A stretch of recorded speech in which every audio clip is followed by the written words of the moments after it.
लेकिन आज का ये एक अनोखा कार्यक्रम है कि जिसमें हम एक विशेष ऐसी पर्सनालिटी कि जो विश्व में कहाँ इत्तेफाक दिखाई पड़ेगी, ऐसी एक विशेष पर्सनालिटी को यहाँ उपस्थित किया है कि जिनको जाना जाता है राजयोगी पंचम सिंह भाई। पुराना नाम उनका डाकू पंचम सिंह। इनका परिचय कराते हुए मुझे याद आता है कि हमारे पुराणों में वालिया कोली की कहानी है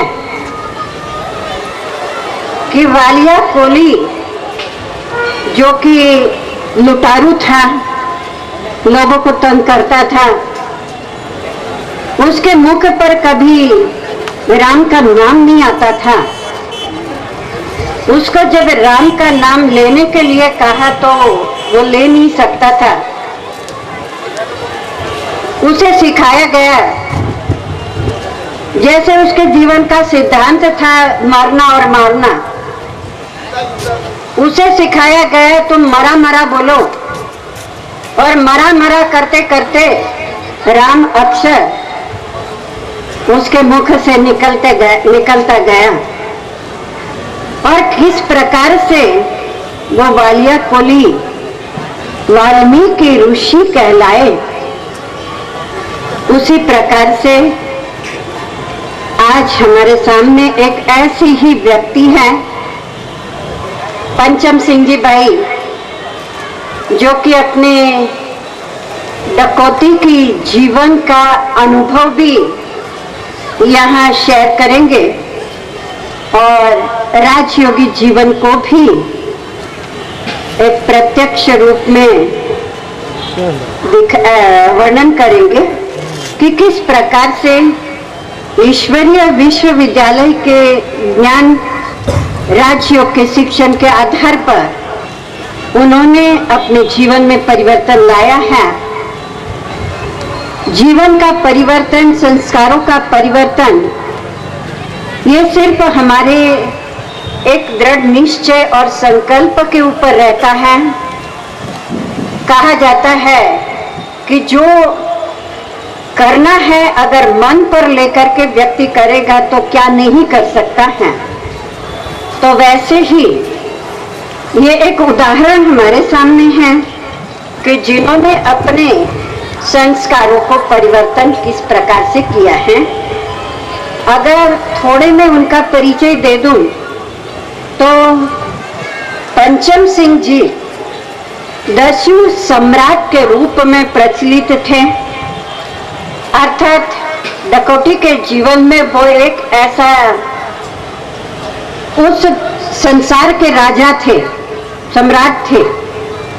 उनके साथ 550 डाकुओं का संगठन था कि उन्हों के द्वारा ही उस एरिया का व उस प्रदेशों का राज्य भी चलता था।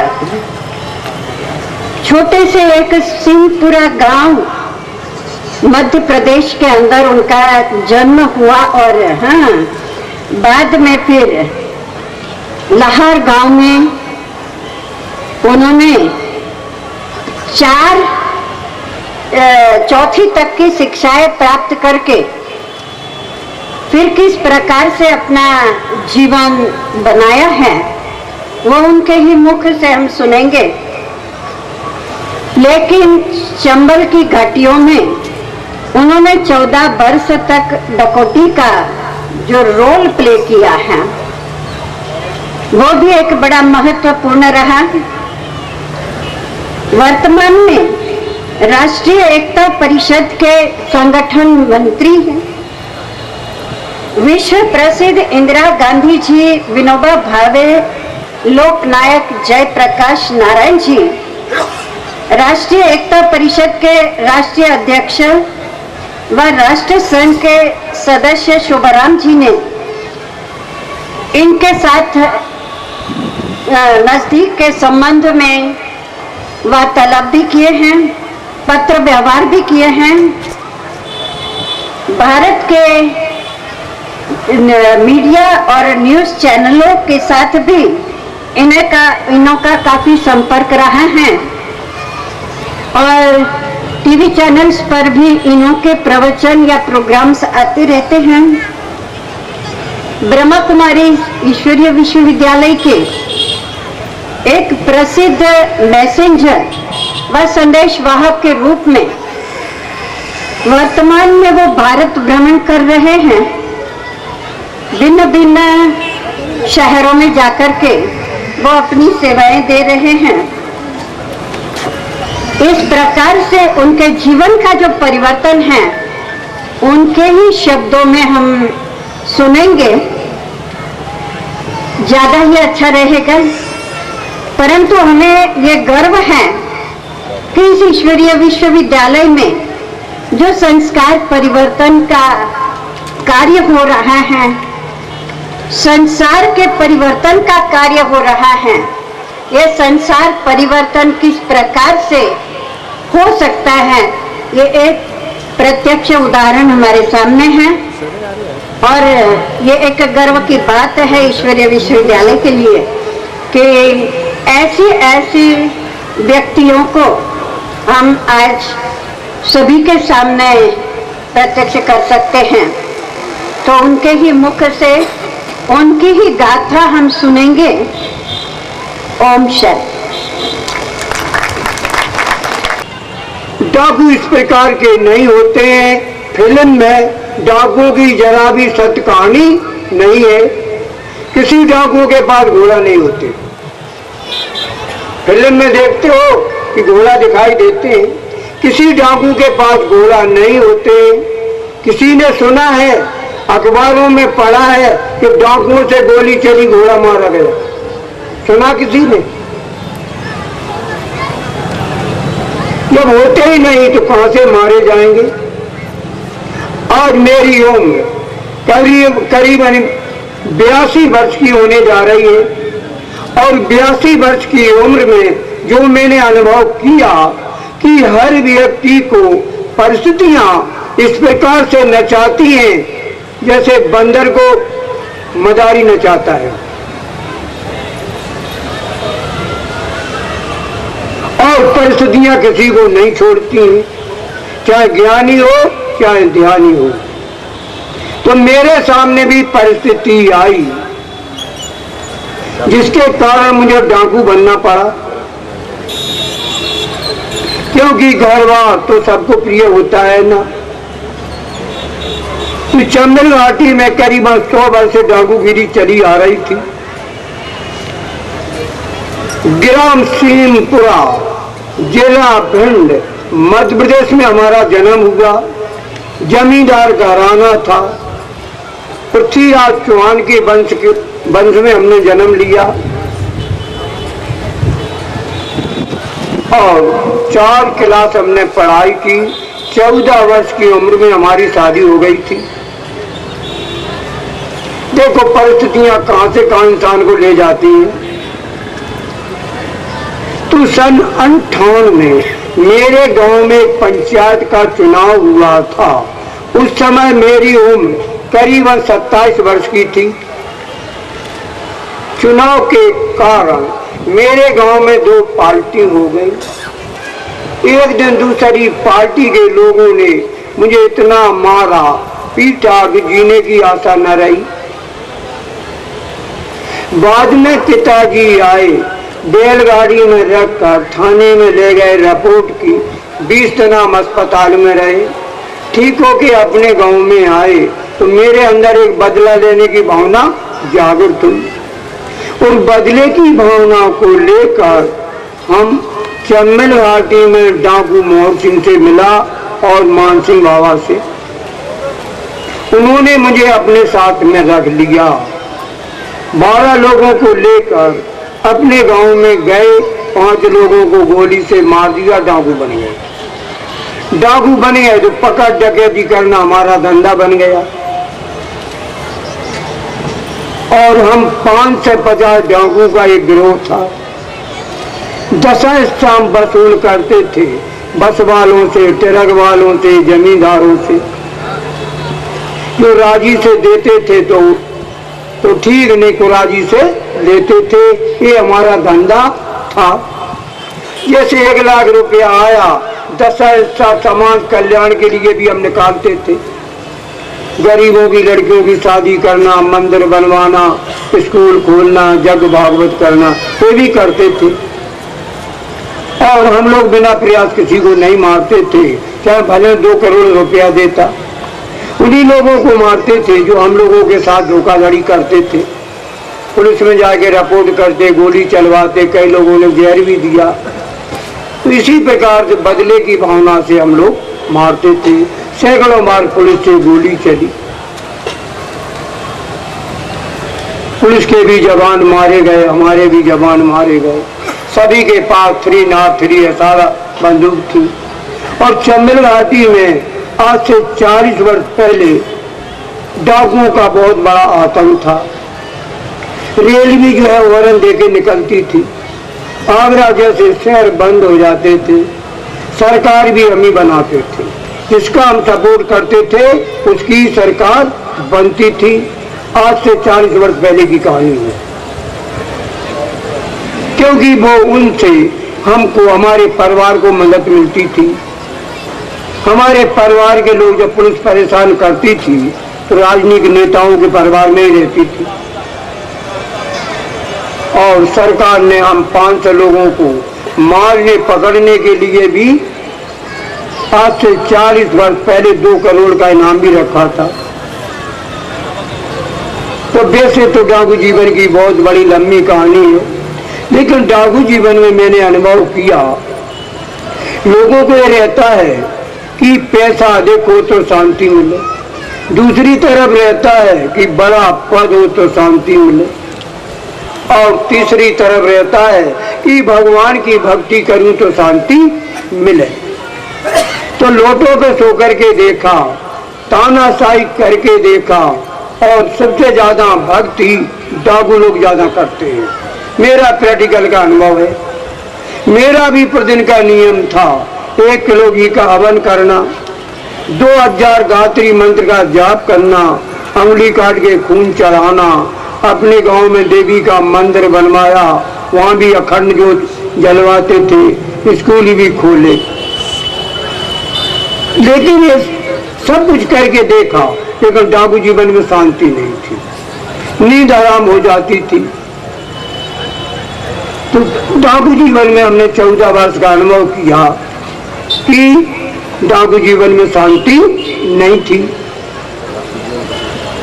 भक्ति भी थी, लेकिन फिर भी शांति नहीं थी। एक समय आया, जयप्रकाश नारायण और सर्वोदय के कार्यकर्ता सुब्बा राम जी और बाबा विनोबा भावे के कार्यकर्ता हम लोगों के पास में आए। देखो भगवान को कहां से कहां ले जाना है, और मारने वाले से बचाने वाला बड़ा होता है। ये मेरा प्रैक्टिकल का अनुभव है। तो जयप्रकाश नारायण जो सर्वोदय के कार्यकर्ता थे, आपने तो नाम सुना होगा, तो वो हम लोगों के पास में आए और कहा कि आप लोग समर्पण कर दो, सरकार आपकी मदद करेगी। हम 5 से 50 डाकुओं ने चंबल घाटी में एक मीटिंग की थी। उसमें प्रस्ताव रखा था, क्योंकि 3 प्रांतों का मामला था, उत्तर प्रदेश, मध्य प्रदेश और राजस्थान, कि प्रधानमंत्री इंदिरा गांधी हमारी 8 शर्तों को मंजूर करेंगी, हम लोग समर्पण कर देंगे। जिसमें पहली शर्त थी किसी डाकू को फांसी न हो, खुली जेल में रखा जाए, 20 क्लास का खाना दिया जावे, 30 बीघा जमीन दी जावे, और बच्चों के लिए पढ़ाई लिखाई नौकरी दी जावे, और फैमिली के बीच में क्वार्टर बनवा के रखा जाए। इसी प्रकार की सुविधा हमारे सताए हुए लोगों को दी जाए। इनको हमने मारा है, पीटा है, लूटा है, और झूठ बोल रहे हो तो आपको मालूम भी होगा। तो ये कौन सा संविधान है कि 100 कत्ल करने वाले व्यक्ति को और भारत विख्यात डाकू को, 2 करोड़ के इनामी डाकू को, और प्रधानमंत्री इस प्रकार की सुविधा देती है, तो कौन की सरकार बड़ी थी? कौन की सरकार बोलो? डाकुओं की सरकार बड़ी थी? कौन की सरकार बड़ी थी बोलो? आप लोग देख रहे होंगे, ये तो साधारण व्यक्ति दिखाई देता है, आप लोगों को लगता है ये डाकू होगा? लगता है? क्योंकि भगवान कोई खिलौना नहीं, भगवान कोई तमाशा नहीं। भगवान की दृष्टि जिसके ऊपर पड़ जाती है तो उसकी काया भी कंचन हो जाती है। भगवान की दृष्टि जिसके ऊपर पड़ जाती है उसकी काया भी कंचन हो जाती है। ये प्रैक्टिकल आप लोग देख रहे हैं। आज देख रहे हो ये डाकू दिखाई देता है, उस समय तो पहले का फोटो याद नहीं देखा, नहीं लगा। बड़ी गाड़ी थी, 72 किलो वजन था। एक बार हम डकैती डालने के लिए गए, एक माता दरवाजे पर खड़ी थी, जैसे मैंने आवाज लगाई तो माता वैसे ही मर गई।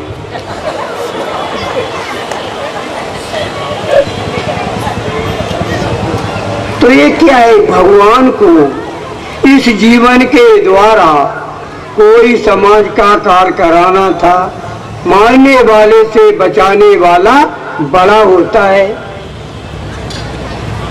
जैसे लोगों के एक जन्म होता है ना, माता पिता जन्म देने वाले होती हैं। हमारे 3 जन्म हो गए।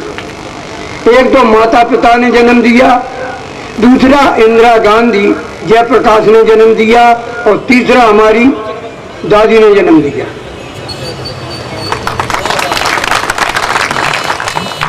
विचारों की परिवर्तन करना दादी का श्रेय, जीवन का समर्पण कराया जयप्रकाश नारायण का और प्रधानमंत्री का श्रेय। क्योंकि प्रधानमंत्री बहुत बड़ी शक्तिशाली आत्मा थी। उनके मन में भगवान ने उनको प्रेरणा दी होगी कि ये भी हमारे भारत के, एक बार इनको मौका दो। तो जो कुछ होता है भगवान के ही प्रेरणा से होता है। हम ये नहीं कहते कि डाकू बड़े होते हैं, लेकिन प्रधानमंत्री प्रधान ही मंत्री होता है और डाकू डाकू होते हैं।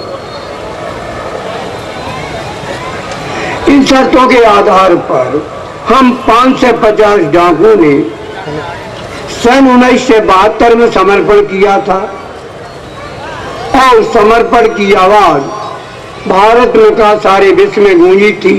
जो चम्बल घाटी में जो सबसे बड़ा डाकू का जो समर्पण हुआ था वो मेरा ही समर्पण था। और समर्पण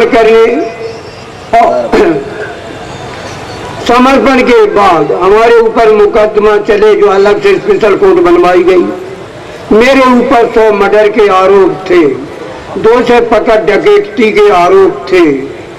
मुझे फांसी की सजा हुई थी। जयप्रकाश नारायण ने अपील की और फांसी की सजा भी परिवर्तन हो गई।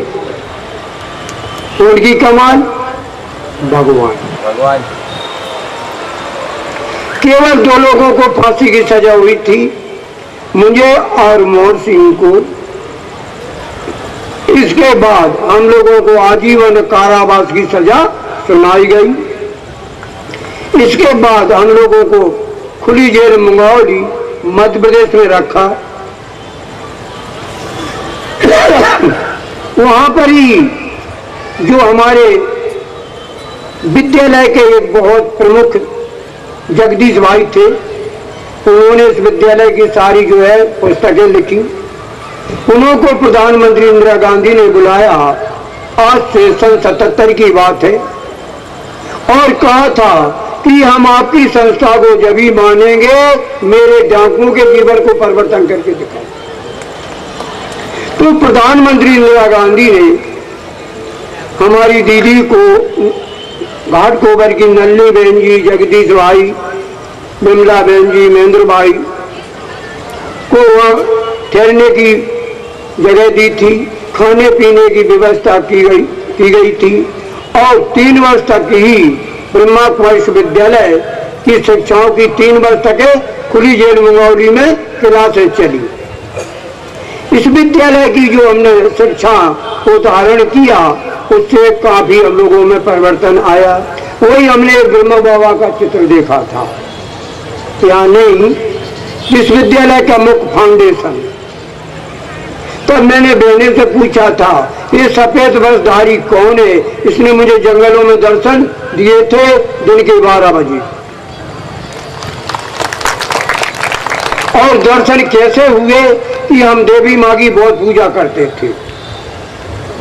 एक बार मन में आया कि देवी माँ की पूजा करते करते कई वर्ष हो गए, हजारों मन घी का हवन किया, लेकिन देवी माँ को मैंने आंखों से तो नहीं देखा।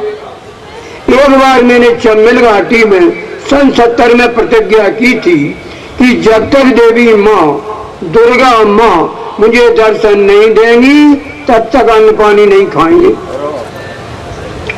और रात में नहीं, मुझे दिन के 12 बजे दर्शन दो। इस प्रकार से मैंने प्रतिज्ञा की थी। तो एक दिन चम्बल घाटी में एक कमरा के अंदर, गुफा के अंदर बैठ करके मैंने 3 रातें और 2 दिन आराधना की। जब 3 रातें और 2 दिन हो गई पूजा पाठ करते, उठते बैठते, और न मैंने 3 रातें 2 दिन कुछ खाया। जब 3 रातें 2 दिन हो गई आराधना करते करते मेरे सामने कोई नहीं आया। कभी नींद लग जाए तो ऐसा लगे कोई जगा रहा। अपने सपने की बात तो बिल्कुल गलत होती है। मेरी तो यही प्रतिज्ञा है, दिन के 12 बजे दर्शन दो। जब 3 रात और 2 दिन हो गई मैं रोने लगा, हे माँ मुझे आपसे कुछ लेना नहीं, यही मेरी कल्पना है कि एक बार मुझे दिन में दर्शन दो। अगर दर्शन देने में असमर्थ हो तो इससे सिद्ध होता है सब कोप लीला है, कोई भगवान भगवती नहीं।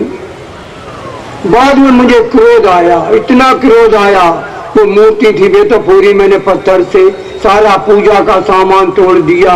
और यही मेरे अंदर धुंध पैदा हुई कि चम्बल घाटी में भगवान का नाम भी लेना बंद कर देंगे, सब कोप लीला है, कोई भगवान भगवती नहीं। ऐसे मेरे अंदर विचारों की प्रकट हुए। तो करीबन 12 बज रहे होंगे। SLR बंदूक मेरे पास में थी।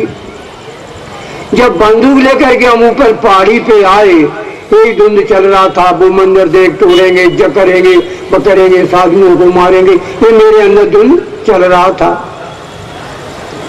जब बंदूक लेकर के ऊपर पहाड़ी पे आए तो दिन के 12 बज रहे होंगे। तो देखते क्या है, सफेद धोती, सफेद कुर्ता, ऐसा प्रकाश सा घूमता हुआ मुझे सफेद वस्त्रधारी दिखाई दिया। जब मैंने उस सफेद वस्त्रधारी को देखा रोंगटे खड़े हो गए।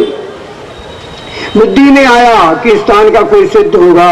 जब मैं चरणों के लिए दौड़ा उस समय आवाज हुआ था कि बच्चे धीर धरो, तुम्हारे पास कुछ दिन बाद चेतन देवियां आएंगी और वो तुम्हें ले जाएंगी, भगवान से मिलाएंगी। मेरी समझ में कुछ नहीं आया। आशा बंधी, आशा को लेकर अपने घरों में आए। जब मैंने समर्पण किया, जब चित्र में ब्रह्मा बाबा का देखा, तब मैंने जगदीश भाई से पूछा था ये चित्र किसका है? इसने मुझे जंगलों में दिन के 12 बजे दर्शन दिए थे। तब जगदीश भाई ने कहा था ये ब्रह्मा का चित्र है, इनका तन का आधार लेकर भगवान सृष्टि पे आए हैं। तो मैंने पूछा था ब्रह्मा तो है, इनका कहीं हमारे वेद शास्त्रों में उल्लेख है? तब जगदीश भाई ने कहा था कि ब्रह्मा का उल्लेख 3रे अध्याय में गीता में लिखा हुआ है। श्रीमद् भागवत में गीता में आप कोई भी पढ़ सकते हैं। उसमें लिखा है 3रे अध्याय में, प्रजापिता ब्रह्मा ने कल्प के अंत में प्रजा को रचकर कहा कि तुम वृद्धि को पाओगे। आज कितनी वृद्धि हो गई?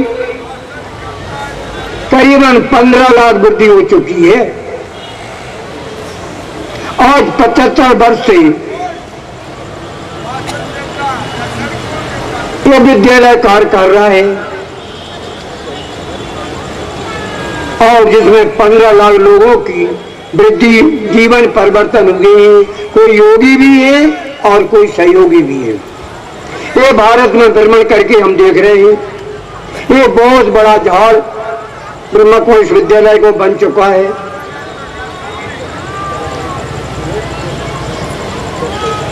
तो एक तो निश्चय यहां से हुआ। दूसरी वही जो भारत का प्राचीन राजयोग है, गीता में लिखा है, ये गीता बोल रही है कि भारत का प्राचीन राजयोग जो कई वर्षों से लुप्त हो जाता है, वो परमात्मा वह राज्यों के सगलाने के लिए कब आता है? जब सर्वात्मा पतित हो जाती हैं, विषय बेतरनी में डूब जाती हैं, तब भगवान आकर के पतित से पावन बनाने के लिए भगवान धरा पर आते हैं। इसके विषय में गीता में भी लिखा है कि हे अर्जुन, विषयासक्त मनुष्य के अंदर ज्ञान ढका हुआ है। जैसे दिल्ली में बालक और धुआं से बादल छा जाता है, हे अर्जुन कामरूप शत्रु को जीत। दूसरी जगह भी ये भी लिखा है कि जो भी व्यक्ति अपनी आत्मा को अधोगर्त में डालता है, विषय वासना में डालता है, उसे आत्महत्या का पाप भी लगता है। श्रीमत अलग है और मनमत अलग है। तो इसी प्रकार का जो भारत का जो प्राचीन राजयोग है वो इस प्रकार से है। और संसार में कितने बल्ब हैं? करोड़ों, है ना। सभी बल्बों का कनेक्शन एक पावर हाउस से है। दूसरी तरफ हर व्यक्ति के अंदर शरीर रूपी कमरा में एक आत्म रूपी बल्ब लगा है। हर व्यक्ति के अंदर शरीर रूपी कमरा में एक आत्म रूपी बल्ब लगा है। इस बल्ब का कनेक्शन कहां से है? कोई मंदिर से है? बोलो, क्या मंदिर से है? क्या मस्जिद से है? किससे है? अगर है तो उजेला होना चाहिए। यहाँ बटन मस्को कमरा में उजेला हो जाता है, तो ये भी एक कमरा है। कौन से है? पावर हाउस से। इसे कनेक्शन कैसे जोड़ा जाए, इसकी विधि क्या है? इसको कहते हैं राजयोग। इसकी विधि है, आज मैंने जंगलों में देखा एक मनिहारा सांप होता है, उसके पास मणि होती है, बहुत दूर तक उजेला देती है। तो मनुष्य के पास भी कोई मणि होना चाहिए। कौन सी मणि? कौन सी मणि? पवित्रता की मणि। जब इस सभी वेद शास्त्रों को मत है, अभी तक हमने कितनी भक्ति की, कितनी साधना की, लेकिन बिना धारणा के साधना में प्राप्ति हो सकती है? हाथ उठाओ को। बिना धारणा के साधना में कोई प्राप्ति हो सकती है? अगर होती है तो हमारे सभी वेद शास्त्र झूठे हो जाएंगे। तो साधना तो की, लेकिन धारणा के बिना हमारी टेंशन की बीमारी दूर नहीं हुई, मेरे अंदर उजेला नहीं आया। इसको कहते हैं भारत का प्राचीन राज्य। आज वही हमको बहनों ने राखी बांधी और कहा था ये राखी पवित्रता की है। तो मैंने कहा था मैं तो पवित्र हूँ, एक नारी सदा ब्रह्मचारी। तो जगदीश भाई ने कहा था कि ये कहीं लिखा है कि एक नारी सदा ब्रह्मचारी? किसी वेद शास्त्रों में लिखा है? मृत्यु वही होता है कभी जीवन में खंडित ना हो। कार्तिक का महीना अनाया, अगर में कोई जरूरत नहीं।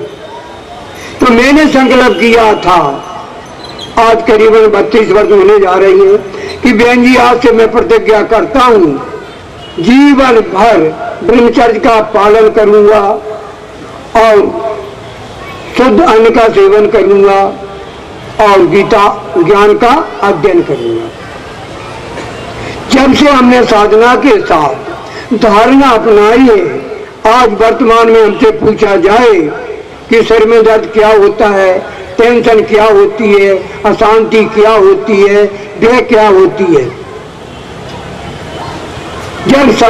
जब हमारा परमात्मा से कनेक्शन जुड़ जाता है, जब मेरा अंदर उजेला हो जाता है, तो अशांति कहां से आएगी? कहां से आएगी? अभी तक जो मैंने किया मनमत से नहीं किया। अभी तक जो मैंने किया है मनमत से किया, श्रीमत से नहीं किया। श्रीमत है हमारी श्रीमद् भागवत गीता।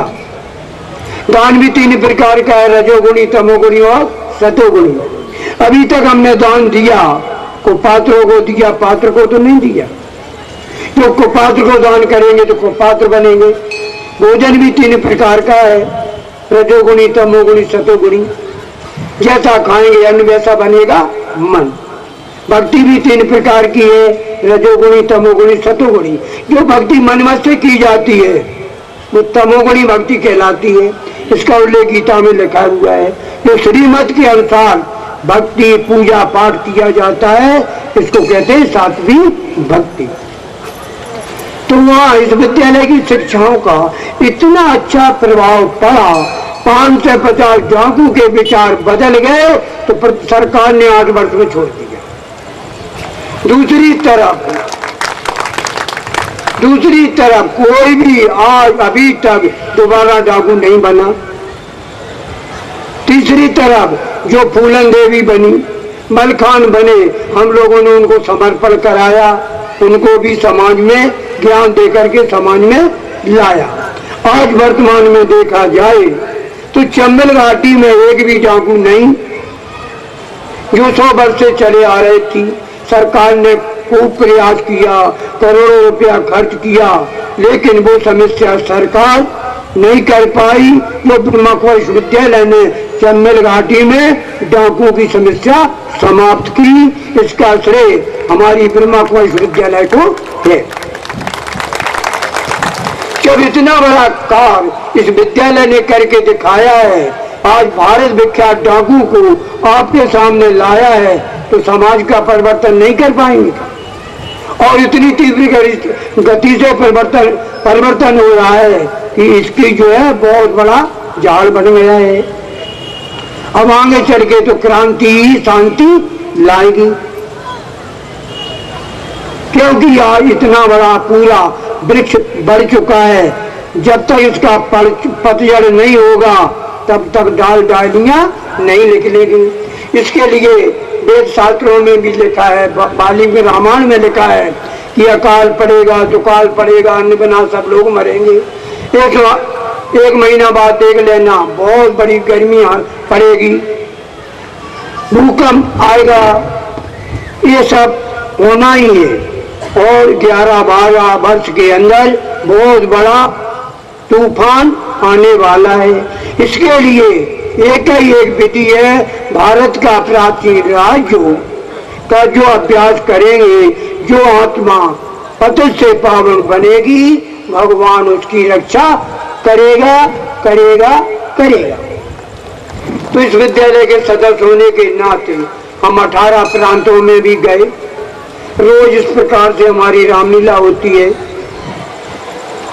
और आज भी कल से मीडिया भाई यहाँ के सभी लोग आए हैं, हम मिले। तो 153 जेलों में भी गए। जेलों का इतना अच्छा रिजल्ट निकला कि हजारों लोगों ने मेरे जीवन से अपने जीवन को परिवर्तन किया है। जब छूट के आते हैं तो सीधे आश्रम में आते हैं।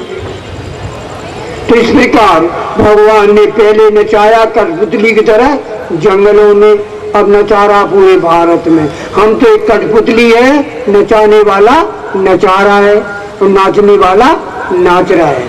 लक्ष्मण जी ने पूछा राम को कि नारे नारायण में क्या अंतर है? तो कहा मैं और तोर से माया, जब मेरा मेरा है वो नर है, वो तेरा तेरा है तो वो नारायण है। मैं तो कुछ नहीं, आप लोगों की दुआएं, आप लोगों की ये दुआएं यही हमको ऊर्जा दे रही हैं। यही ऊर्जा सारे भारत में हम फैला रहे हैं। मेरी कोई विशेषता नहीं, विशेषता तो आप लोगों की है जो हमको संभावना दे रहे हैं। ओम शांति, ओम शांति। और किसी विषय में कोई भाई को पूछना है वो पूछ भी सकता है। हाँ बोलो। तो उसमें क्या